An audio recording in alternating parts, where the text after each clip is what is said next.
पत्नी और उनके 2 लड़के रहते थे। हरिया के दोनों लड़के जुड़वा थे और दोनों शक्ल सूरत में हमशक्ल थे। जो कोई भी व्यक्ति उनको देखता तो वो पहचान नहीं पाता कौन रामू कौन राजू है इन दोनों में से।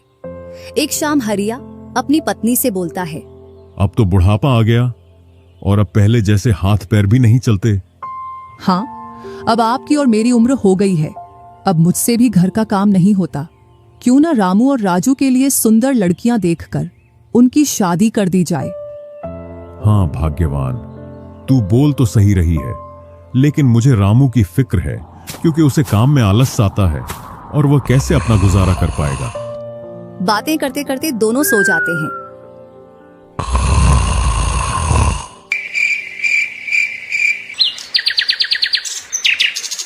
और सुबह उठकर हरिया रामू राजू से बोलता है, तुम दोनों खेतों पर चले जाना और एक खेत को खोद आना जिसमें मैं आकर बीज बो दूंगा। और आज मैं अपने दोस्त से मिलने के लिए पास ही के गांव में जा रहा हूं। 2 दिन में लौट कर आऊंगा। हरिया तैयार होकर दूसरे गांव की ओर निकल जाता है और रामू राजू भी खेतों की ओर चल देते हैं। दोनों खेतों में जाकर काम करने लग जाते हैं। रामू ठहरा कामचोर। वह थोड़ी देर काम करने के बाद एक पेड़ की छांव में जाकर लेट जाता है। इधर राजू को सुबह से शाम हो जाती है और वह आधा खेत खोद देता है।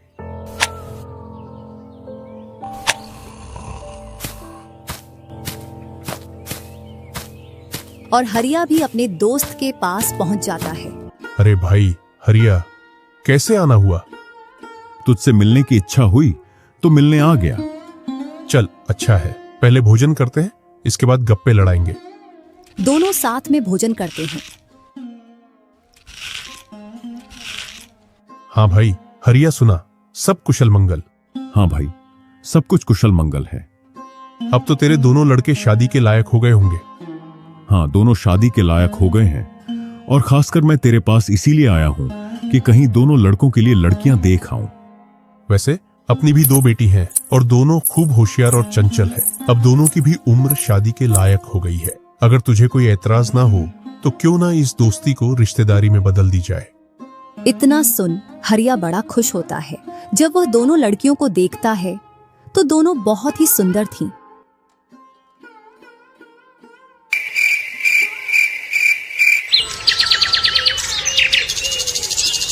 सुबह होते ही हरिया अपने दोस्त से बोलता है, मैं जल्द ही मेरी बहुओं को लेने आऊंगा।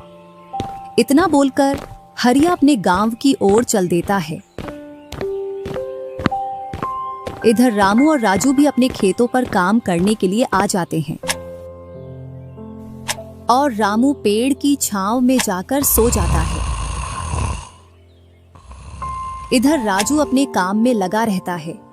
शाम होने को आ जाती है और हरिया भी अपने खेतों के पास आ जाता है। रामू की आंख खुलती है तो हरिया उसको आता हुआ दिखता है,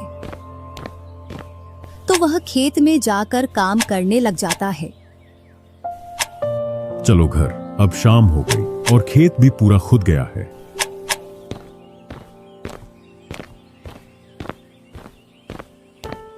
तीनों साथ में घर पहुंच जाते हैं।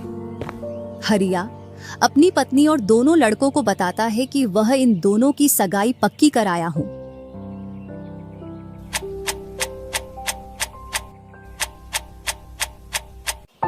और वह कुछ दिन बाद दोनों का विवाह कर देता है। ऐसे ही कुछ वर्ष निकल जाते हैं।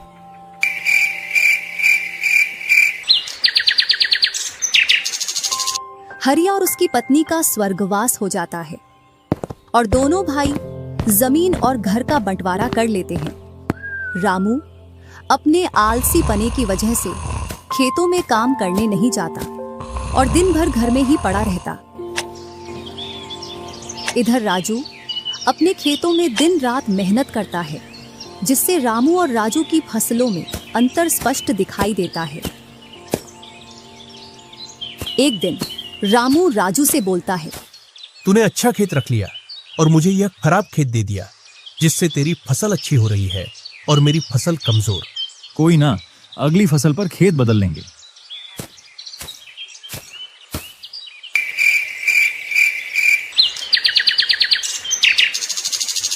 अगली फसल पर रामू राजू से खेत बदल लेता है और एक खेत ज्यादा ले लेता है। फिर भी राजू खुशी खुशी उसे खेत दे देता है। राजू के हिस्से में जो खेत थे उनमें फिर से वह दिन रात मेहनत करता। इधर रामू कभी काम करता तो कभी काम नहीं करता। रामू के पास बीज खरीदने के भी पैसे नहीं थे, तो वह पैसे लेने के लिए जमींदार के यहाँ चला जाता। जमींदार जी, कुछ पैसे उधार चाहिए थे, जिससे मैं अपने खेतों के लिए बीज ले आता और फसल आने पर मैं आपको पैसे लौटा देता। क्यों नहीं भैया, लेकिन आपको 2% ब्याज देना पड़ेगा। जी जमींदार जी, मैं ब्याज दे दूंगा। जमींदार रामू को पैसे दे देता है और रामू उनसे कुछ बीज लाकर अपने खेतों में बो देता है। इधर राजू अपनी फसल की रोज देखभाल करता और रामू बोकर आया उसके बाद से अपनी फसलों को देखने के लिए भी नहीं गया। वहीं अपने घर में पड़ा रहता और दिन रात सोता रहता।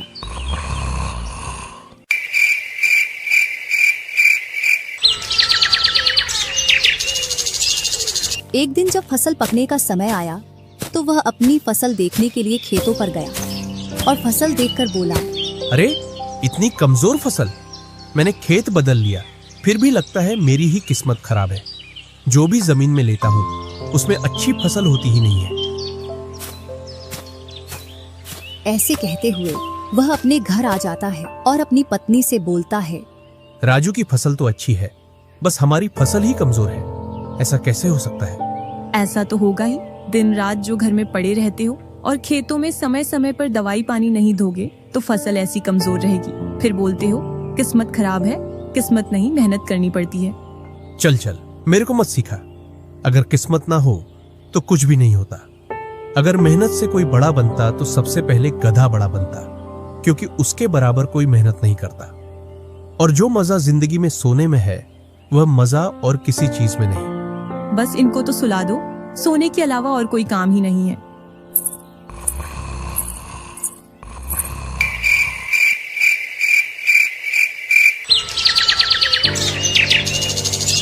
कुछ दिनों बाद जब फसल निकली तो राजू की फसल रामू से दोगुनी निकली, जबकि उसकी जमीन रामू से कम थी।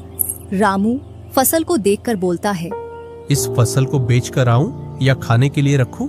इधर जमींदार जी को भी पैसे देने हैं। अब इतनी सी फसल से कैसे काम चलेगा पता नहीं।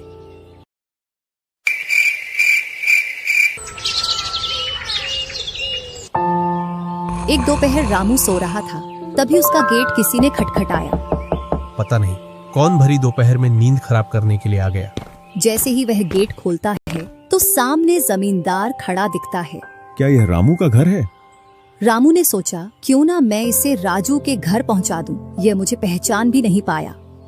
मैं तो राजू हूँ, वह वाला घर है रामू का। जमींदार सामने वाले घर पर जाकर गेट को खटखटाने लगता है। राजू गेट खोलता है और बोलता है, क्यों भाई, इतनी तेज गेट को क्यों खटखटा रहे हो? मैंने आपके रुपए लेकर खा लिए क्या?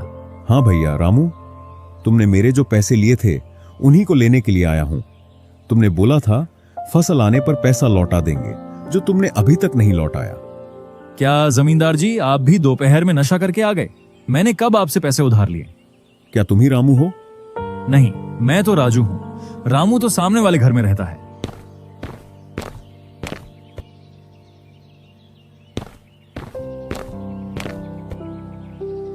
भरी दोपहरी में जमींदार का सर चकरा जाता है और वह अपने घर चला आता है और घर पहुंचकर मुनीम से बोलता है, ऐसा लगता है मुझे कि जो पैसे रामू के दिए थे वह पैसे अब लौट कर नहीं आने वाले। क्यों, ऐसा क्या हुआ जो पैसे वापस नहीं आ रहे हैं? रामू और उसका भाई दोनों हमशक्ल हैं और दोनों बोल रहे हैं कि रामू वह है, रामू वह है। और उन दोनों ने दोपहर भर मुझे इस घर से उसे घर दौड़ाया। जमींदार जी, पैसे निकालने की मेरे पास एक स्कीम है। बोलो कौन सी स्कीम है? मुनीम जमींदार जी के कान में पूरी स्कीम बताता है।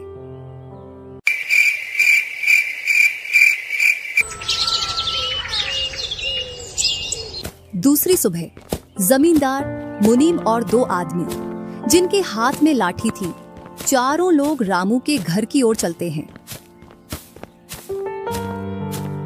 जैसे ही रामू के घर के पास पहुंचते हैं तो जमींदार और दोनों लोग थोड़ी दूर रुक जाते हैं।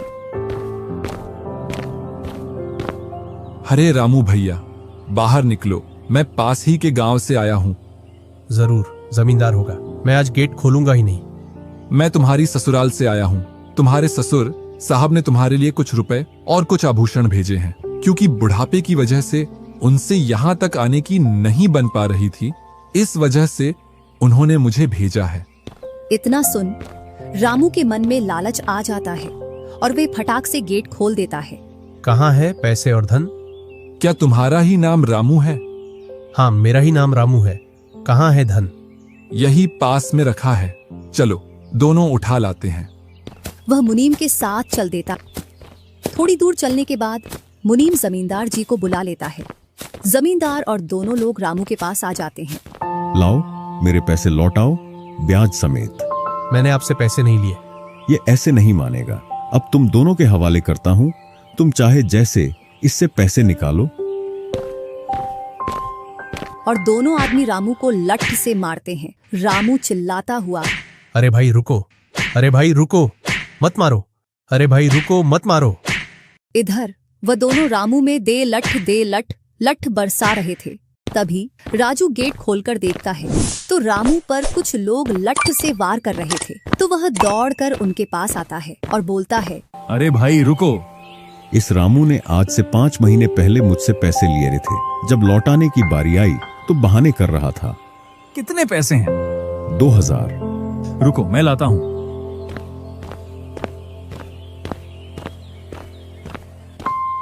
राजू रुपए लाकर जमींदार को देता है और जमींदार और उसके साथी वहां से चले जाते हैं। इधर रामू भी अपने घर में चला जाता है और राजू भी।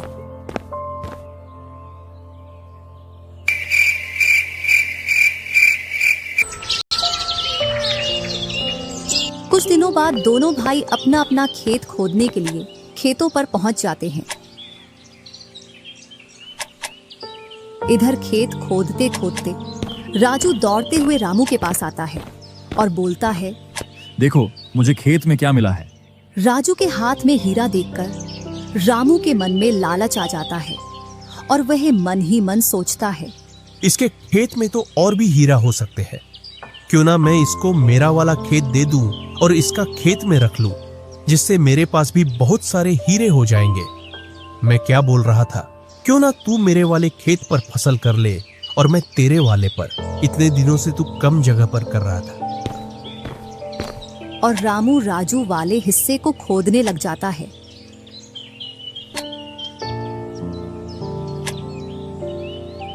शाम तक पूरे खेत को खोद देता है, लेकिन उसे उसमें कुछ भी नहीं मिलता और थका हारा घर पहुंच जाता है। आज पूरा खेत खोद दिया, लेकिन फिर भी एक हीरा नहीं मिला, जबकि राजू ने खेत का एक कोना खोदा था, उसमें ही उसे एक हीरा मिल गया। अच्छा, आप अगर ऐसे ही मेहनत करते रहे तो एक दिन आपको भी बहुत सारे हीरे मिलेंगे। बातों ही बातों में रामू की नींद लग जाती है।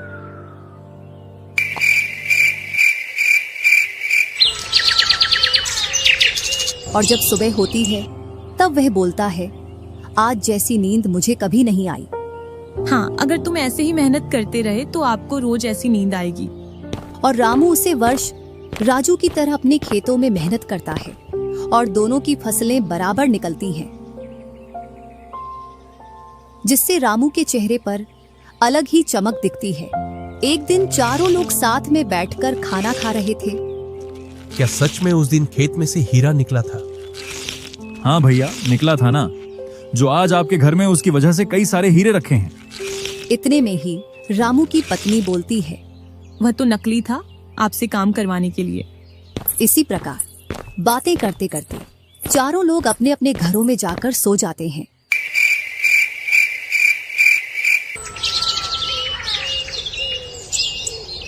सुबह होते ही तुम दोनों को राजा साहब ने राजमहल बुलाया है।